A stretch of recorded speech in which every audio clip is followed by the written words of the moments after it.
Students, एक बार फिर से आप सभी का स्वागत है स्टार मेकर्स यूट्यूब चैनल पर। दोस्तों, मेरा नाम है आकाश कुमार और आप देख रहे हैं स्टार मेकर्स यूट्यूब चैनल। तो पिछली वीडियो में हमने देखा था जीन पियाजे का सिद्धांत, जिसमें आपको बताया गया था कि जीन पियाजे का मानना है कि जैसे जैसे बालक की उम्र बढ़ती है वैसे वैसे बालक परिपक्व होंगे और जैसे जैसे बालक परिपक्व होंगे उसी अनुसार से बच्चे का संज्ञान का विकास होगा। दोस्तों, आपने जो जीन पियाजे का सिद्धांत पढ़ा है उसमें आप देखेंगे कि समाज का प्रभाव को जीन पियाजे ने नेगलेक्ट किया है, यानी जीन पियाजे ने सामाजिक प्रभाव को वो नहीं बताए हैं। तो इस कमी को पूरा किया गया है लेव वाइगोत्स्की के द्वारा। और लेव वाइगोत्स्की का मानना है कि बच्चे का संज्ञानात्मक विकास में समाज का भी एक बहुत बड़ा रोल होता है। तो चलिए पहले हम लोग लेव वाइगोत्स्की के बारे में कुछ जान लें। देखिए, लेव वाइगोत्स्की रूस के रहने वाले एक महान रचनावादी मनोवैज्ञानिक थे। रचनावादी का मतलब होता है कि जो ज्ञान को रटने पर नहीं बल्कि ज्ञान को रचने पर बल देते हैं। तो वाइगोत्स्की का कहना है कि बच्चे समाज से जुड़ते हैं, समाज से मिलते हैं और समाज के जो वयस्क हैं, समाज के जो समवयस्क हैं, उन सभी के साथ अंतःक्रिया करके एक दूसरे के साथ जुड़ करके मिल करके ज्ञान का निर्माण करते हैं। आप देखिए, जरा सा एक एग्जाम्पल बताते हैं आपको। एक बच्चा का अति इच्छा है कि हमें साइकिल सीखना है, तो आप देखेंगे कि उस बच्चे को साइकिल सिखाने के लिए एक कोई व्यक्ति होते हैं, जैसे कि कोई बड़ा भैया हो सकता है, बड़ा दीदी हो सकता है, या तो कोई उसके दोस्त हो सकते हैं या उसके पापा हो सकते हैं।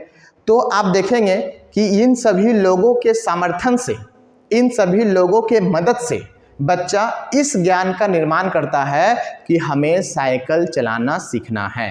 तो आप देखेंगे सभी लोग मिल करके बच्चे को मदद देते हैं, सिखाते हैं, पीछे पकड़ के रखते हैं और आप देखेंगे कि एक समय आता है कि जब बच्चा जो है साइकिल चला लेता है।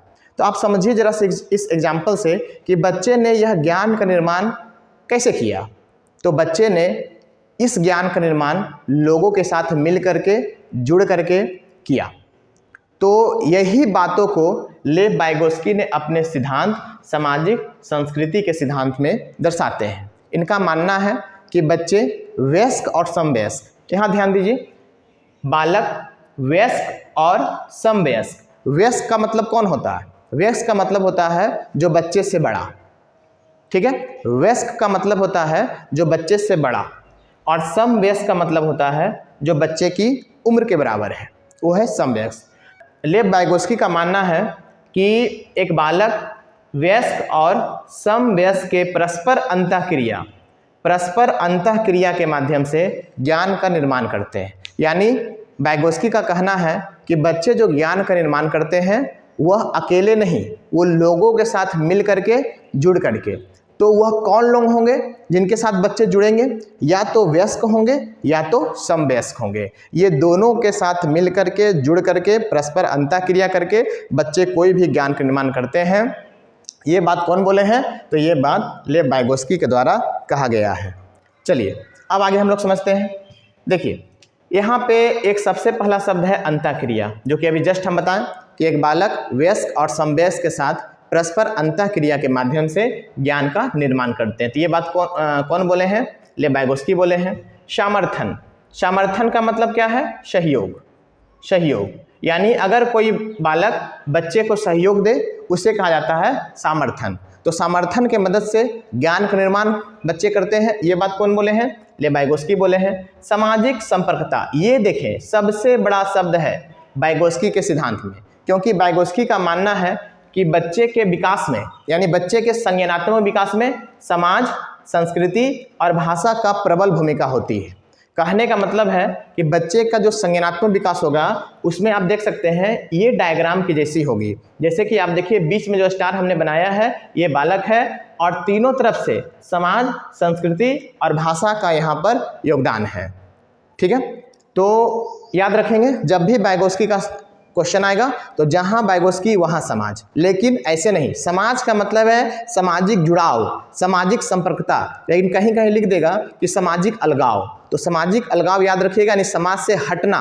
तो कभी भी वाइगोत्स्की ये स्वीकार नहीं करेंगे कि बच्चा सामाजिक परिस्थिति से हटे, समाज से अलग हो। बिल्कुल गलत। वाइगोत्स्की का मानना है कि बच्चा समाज के साथ जुड़ करके, समाज के साथ मिल करके ज्ञान का निर्माण करेंगे। तो जैसा कि आप पिछले वीडियो में देखे होंगे कि हमने जीन पियाजे के बारे में जो वीडियो बनाया था, संज्ञानात्मक विकास का सिद्धांत, तो उसमें आप देखे होंगे कि 4 स्टेज आपको बताया गया होगा। जीन पियाजे के सिद्धांत में 4 स्टेज है, लेकिन लेव वाइगोत्स्की के सिद्धांत में कोई भी प्रकार का स्टेज नहीं दिया गया है। बस यहाँ पे 3 बातें आप याद रखें, समाज, संस्कृति और भाषा। ये 3 बात कौन बताए हैं? लेव वाइगोत्स्की। चलिए अब ध्यान दीजिएगा, यहाँ पर हमने एक शब्द को लिखा है सांस्कृतिक उपकरण। आप देख पा रहे होंगे, देखें यहाँ पर, ये क्या है? सांस्कृतिक उपकरण। सांस्कृतिक उपकरण का मतलब है इंग्लिश में कल्चरल टूल।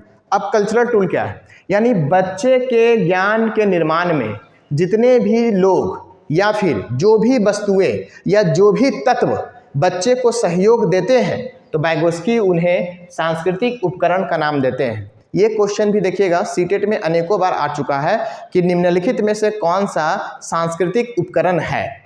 अब इसमें क्या क्या आएगा? इसमें आएगा भाषा। आप देखिए जरा सा, भाषा। भाषा क्या है? सांस्कृतिक उपकरण है। चार्ट पेपर भी बच्चे को सीखने में मदद करता है, ये भी सांस्कृतिक उपकरण है।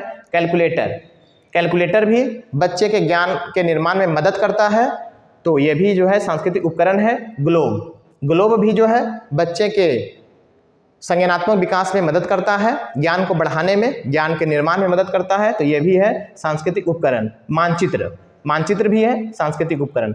तो अर्थात जितने भी चीज़ें, जो भी वस्तुएं बच्चे के ज्ञान में सहयोग करते हैं, ज्ञान के निर्माण में मदद करते हैं, वाइगोत्स्की उन सभी को मानते हैं सांस्कृतिक उपकरण। उपकरण का मतलब होता है टूल्स, औजार। ठीक है, तो ये सभी जो हमने लिखा है यहाँ पे, ये सभी वाइगोत्स्की के द्वारा बताया गया कल्चरल टूल्स है। चलिए अब हम लोग समझते हैं कि वाइगोत्स्की का मानना है कि बच्चा अंतःक्रिया के माध्यम से ज्ञान का निर्माण करते हैं, समर्थन के माध्यम से ज्ञान का निर्माण करते हैं, सामाजिक संपर्कता यानी समाज के साथ जुड़ करके, मिल करके ज्ञान का निर्माण करते हैं, पारस्परिक अध्यापन का मतलब यही होता है कि 2 बच्चे 3 बच्चे एक दूसरे के साथ मिल करके, जुड़ करके कोई रचनात्मक कार्य कर रहे हैं, कोई ज्ञान का निर्माण कर रहे हैं। उसके बाद क्या है? सहकारी अध्यापन का मतलब ये वही होता है कोऑपरेटिव लर्निंग, अर्थात वही चीज़ है, सब मिलजुल कर, जो अगर आप देखें सब एक ही चीज़ें हैं कि सहयोग। यानी अगर हम इन सभी बातों का अर्थ निकालें तो बात क्या होता है? सहयोग, यानी सहयोग देना। अब आप समझिए कि वाइगोत्स्की का मानना है कि हम बच्चे को जो सहयोग देंगे, लेकिन वो सहयोग होना चाहिए टेम्पररी। कहने का मतलब है कि वो सहयोग होना चाहिए कुछ पल वाला। ये नहीं कि बच्चा ज्ञान का निर्माण अब करने लगा है फिर भी हम उसको सहयोग दे रहे हैं। जी नहीं, गलत बात है।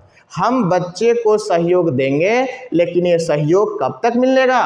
वो मिलेगा तब तक जब तक कि बच्चा जो है चीज़ों को खुद से करने ना लगे।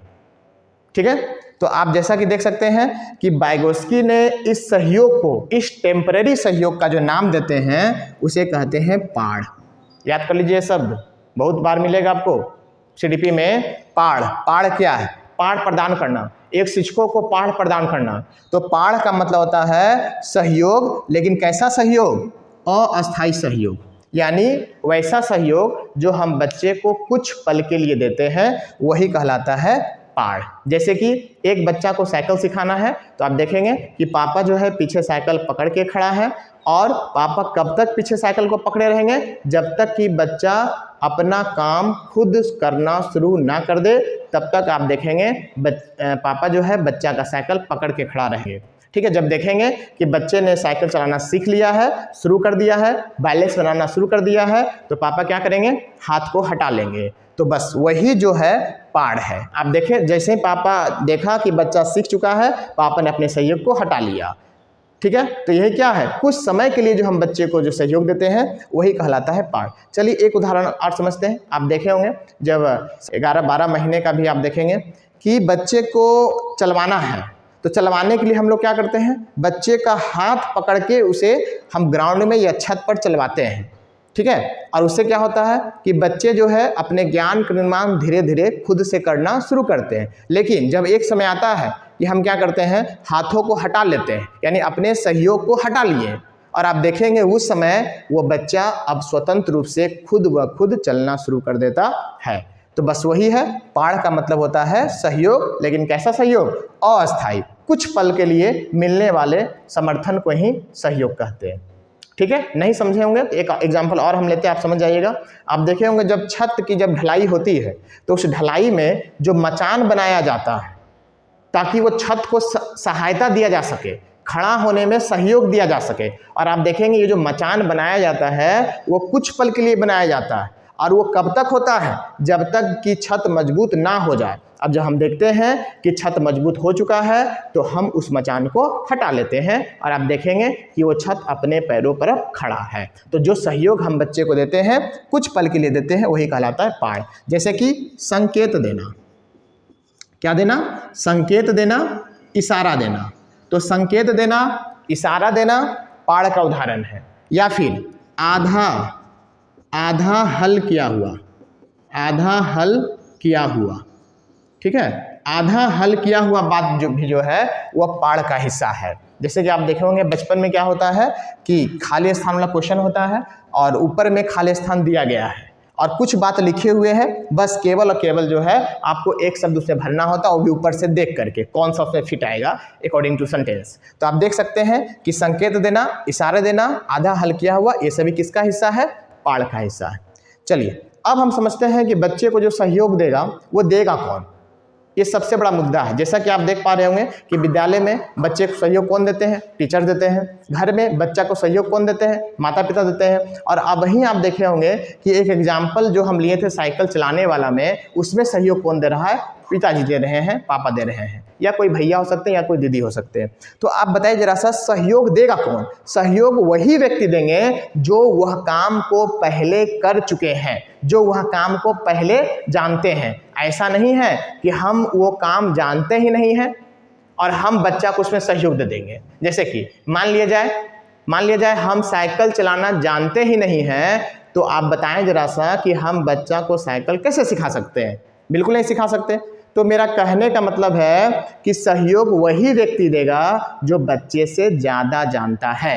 वो दो व्यक्ति हो सकता है, या तो वयस्क हो सकता है, वयस्क, या फिर समवयस्क, समवयस्क हो सकता है। इसको आप ऐसे समझिए, मानते हैं कि एक 6 क्लास का बच्चा है और पढ़ रहा है, सेल्फ स्टडी कर रहा है, और सेल्फ स्टडी के दौरान जो है उसे कुछ चीज़ों में समस्या आ रही है, दिक्कत आ रही है। तो आप बताएं जरा सा कि इच्छा है तो अपना प्रॉब्लम किससे पूछेगा? या तो अपने ही कक्षा के दोस्तों से, या तो अपनी कक्षा से ऊपर वाले बच्चों से, यानी 7 से 8 से 9 वाले बच्चों से पूछेगा। क्या कभी ऐसा होगा कि 6ठा कक्षा का बच्चा जो है 5वां से हेल्प लेगा? ये नहीं है।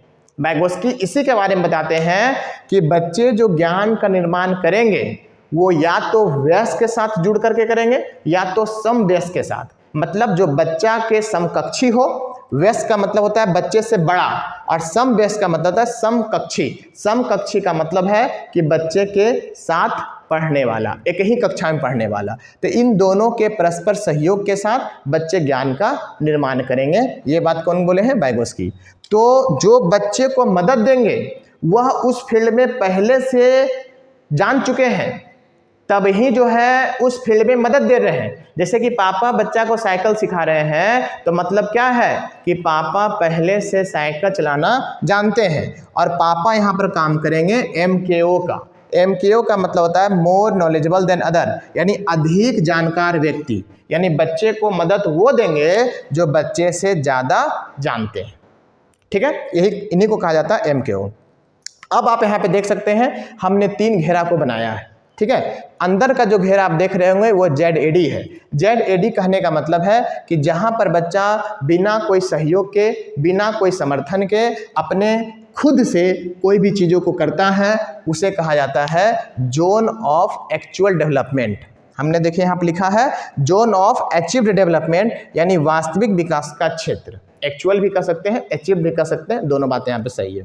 अब आप ध्यान दीजिए, आप देखे होंगे जैसे कि बच्चा को पापा ने साइकिल चलाना सिखा रहे हैं, तो आप देखिएगा कि क्या बच्चा साइकिल के बारे में पहले से कुछ नहीं जानता है? जी, बच्चा साइकिल के बारे में पहले से बहुत सारा चीज़ों को जानता है। तो जो नॉलेज बच्चे ने खुद से प्राप्त किया है वही है ZAD। लेकिन क्या इतना से ही कि क्या बच्चे केवल हैंडल पेंडल या हाफ पेंडल चलाने से क्या वो साइकिल चलाना सीख लिया? जी नहीं।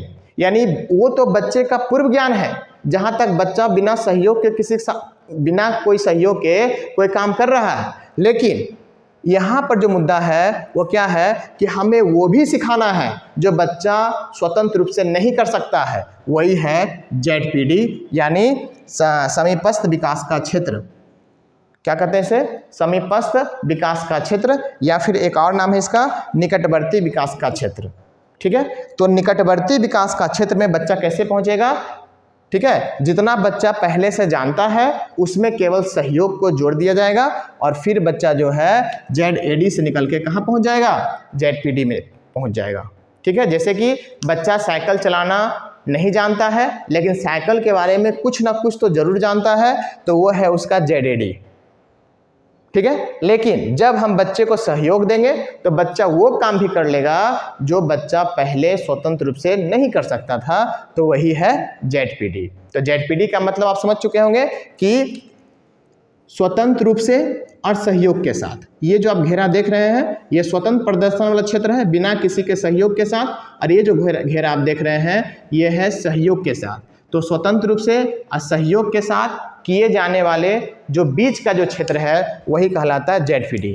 और आप अंतिम घेरा जो देख रहे होंगे यह है क्रॉस सेक्शन, यानी यह एक वैसा क्षेत्र है जहां पर बच्चा सहयोग मिलने के बाद भी वह चीज़ें नहीं कर सकता है, ज्ञान का निर्माण नहीं कर सकता। जैसे कि हम सहयोग देंगे बच्चे को साइकिल चलाने के लिए, तो क्या इस सहयोग से क्या बच्चा जो है वो मोटरसाइकिल चला सकता है? बिल्कुल नहीं चला सकता। तो कहने का मतलब है कि अंतिम घेरा जो आप देख रहे हैं यही है, यहाँ पर जो है बच्चे सहयोग के बाद भी काम को नहीं कर पाएंगे। तो ओवरऑल आप देख लिए होंगे, यहाँ तक हमने आपको बताया है। और अब हम आपको बताते हैं स्पीच यानी वार्ता, यानी वाइगोत्स्की के सिद्धांत में कितने प्रकार की वार्ता है। स्पीच का मतलब होता है वार्ता। जैसा कि आपने देखा होगा प्रीवियस जीन पियाजे के सिद्धांत में कि जीन पियाजे ने केवल एक प्रकार का स्पीच बताते हैं जो कि है अहम केंद्रित वार्ता या फिर आत्म केंद्रित वार्ता, जिसमें बच्चा खुद से बातें करता है, उसे कहा गया है अहम केंद्रित वार्ता। तो उसी तरह से लेव वाइगोत्स्की का 3 प्रकार का स्पीच है। इससे पहले आप समझ लें कि वाइगोत्स्की के सिद्धांत में कोई भी प्रकार का स्टेजेज नहीं है, बस वो अपने सिद्धांत को समाज, संस्कृति, भाषा, सांस्कृतिक उपकरण, पाढ़, MKO, ZPD, ZAD, स्कैफोल्डिंग, बस यही सब मेन तत्व वाइगोत्स्की के सिद्धांत में है। और एक और वयस्क और समवयस्क के साथ परस्पर अंतःक्रिया के माध्यम से ज्ञान का निर्माण करते हैं। तो स्पीच के सेक्शन में 3 प्रकार का स्पीच वाइगोत्स्की ने बताए हैं। सबसे पहला स्पीच है सोशल स्पीच, सेकेंड है प्राइवेट स्पीच और थर्ड है इनर साइलेंट स्पीच। जिसमें आप देख सकते हैं सोशल स्पीच का मतलब होता है कि जब बच्चे का जन्म होता है तो आप देखेंगे कि जन्म के बाद जो पहली भाषा जो बच्चा बोलेगा वो होता है सामाजिक वार्ता। जैसे कि अगर कोई बच्चा का जन्म हुआ है मान लिया जाए गांव में, तो अगर आसपास का सब व्यक्ति गांव की भाषा बोलते हैं तो बच्चा भी गांव की भाषा बोलेगा, वही है सामाजिक स्पीच। नेक्स्ट है प्राइवेट स्पीच। प्राइवेट स्पीच का मतलब है हिंदी में कहते हैं व्यक्तिगत वार्ता, या तो कहीं कहीं आपको निजी वार्ता भी लिखा हुआ मिल जाएगा। तो प्राइवेट स्पीच कहें या फिर हिंदी में व्यक्तिगत वार्ता कहें या फिर निजी वार्ता कहें, ठीक है। इसमें क्या होता है कि बच्चे खुद से बातें करते हैं, खुद से बातें करते हैं। देखिए अगर ये क्वेश्चन पूछा जाएगा कि वाइगोत्स्की के अनुसार, हमें देखिए क्वेश्चन याद आया, पहले हम वो बात आपको बता देते हैं। ये क्वेश्चन 5 वर्ष की नजमा जिगसॉ पजल करते समय वह खुद से मौखिक संवाद करती है कि नीला वाला टुकड़ा कहाँ है, नहीं ये वाला नहीं, गाढ़े रंग वाला, जिससे यह जूता पूरा बन जाएगा। तो इस प्रकार की वार्ता को लेव वाइगोत्स्की क्या कहेंगे? तो इस प्रकार की वार्ता को लेव वाइगोत्स्की व्यक्तिगत वार्ता कहेंगे। आप देख पा रहे होंगे यहाँ पर बच्चा पजल कर रहा है, अब पजल करते समय वो किससे बातें कर रहा है? वो खुद से बातें कर रहा है। तो इस प्रकार की वार्ता को क्या कहा जाएगा? Private speech. तो जब बच्चा खुद से बातें करते हैं तो उस बात को वाइगोत्स्की क्या मानते हैं? व्यक्तिगत वार्ता। ठीक है, चलिए अब कहा गया है कि व्यक्तिगत वार्ता बच्चा क्यों बोलता है, क्यों करता है? तो वह है स्वनियमन। कहने का मतलब है अगर बच्चा खुद को निर्देश देने के लिए बोल रहा है, जैसे कि बच्चा कार के साथ खेल रहा है तो वो बोल बोल के खेलेगा कि कार ठुक गया, चोट लग गया, कार गिर गया, आप देखिएगा वहाँ कोई भी नहीं है और बच्चे खुद से बातें करेंगे। तो इसी प्रकार की वार्ता को वाइगोत्स्की कहे हैं प्राइवेट स्पीच। और बच्चा किस लिए खुद से बात करता है? ताकि वह स्वनियमन कर सके, यानी सेल्फ को रेगुलेट कर सके, यानी अपने आप को निर्देश दे सके। और यही बच्चा जब धीरे धीरे आगे जब बड़ा होता है तो अब बच्चे जो है अपनी बातों को बोल बोल के प्रस्तुत नहीं करेंगे और अब ये जो बातें हैं बच्चे के मन के अंदर चला जाएगा, यानी इनर साइलेंट स्पीच, आंतरिक वार्ता। तो बस यही था लेव वाइगोत्स्की का छोटा सा सिद्धांत, जो कि सीटेट में कम से कम 3 क्वेश्चन अवश्य पूछा जाएगा। तो आपको ये सिद्धांत कैसा लगा आप ज़रूर बताएं, और अगर आपको ये टॉपिक अच्छा लगा होगा तो आप अपने बाकी मित्रों से भी इस वीडियो को शेयर कर सकते हैं। आप सभी का बहुत बहुत धन्यवाद। Thank you.